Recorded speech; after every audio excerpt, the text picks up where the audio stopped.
Discipline is powerful, but it might not be the thing that actually changes your life. We're told that if we just try harder, wake up earlier, push through resistance, we'll eventually become the person we want to be. And sometimes that works. For a week, maybe a month, then something slips. Energy drops, motivation fades, and suddenly the same goals feel heavy. It's confusing, because you were disciplined. So why didn't it last? By the end of this, you'll see why forcing yourself works in short bursts, but alignment quietly compounds, and why one feels exhausting while the other feels natural. Most people treat discipline like a muscle. The more you use it, the stronger it gets. And that's partially true. But willpower is also a limited resource. Think about a day when you've made dozens of decisions. What to eat, what to reply, what to ignore. By evening, even small tasks feel harder.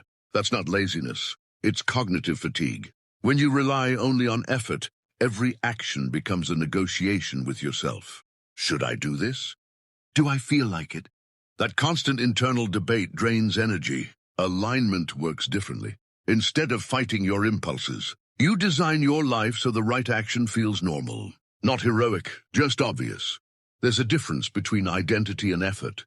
Effort says, I need to study tonight. Identity says, I'm someone who studies. Effort requires constant convincing. Identity reduces friction. When a behavior matches how you see yourself, it stops feeling like a task. It becomes consistent by default. The same applies to environment. If your phone is next to you while you work, discipline has to fight distraction every few minutes. If the phone is in another room, the battle disappears. We often overestimate motivation and underestimate design. Behavior is rarely about strength. It's about structure. And here's the mental trap. We glorify struggle. We assume that if something feels hard, it must be meaningful. So we force routines that don't fit our natural rhythms. We copy systems that worked for someone else. We push through resistance without asking why it's there. Sometimes resistance isn't weakness. It's misalignment. For example, if you keep failing at waking up at 5 a.m., the problem might not be discipline. It might be that your energy peaks later in the day. You're fighting biology, not building habits. When discipline becomes the only tool, everything feels like friction. Alignment asks a different question. What kind of person am I becoming? And does my environment support that? This shifts the focus from forcing behavior to shaping identity and surroundings. Instead of saying, I will be more disciplined, you might say, I will design my day so focus is easier. Instead of relying on willpower to avoid junk food, you stop keeping it within reach. Instead of pushing yourself to create content randomly, you build a system that makes creation the default option at a specific time and place. The reframe is simple.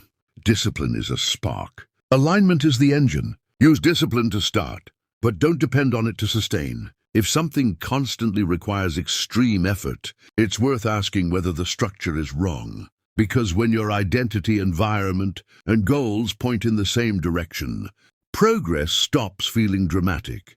It becomes steady, and steady is what compounds. The takeaway is this: stop measuring your strength by how much you can force. Start measuring your clarity by how well your life supports who you want to become. That shift alone changes everything. If this perspective helped you see discipline differently, you might want to explore the next video on how environment quietly shapes focus. It builds directly on this idea.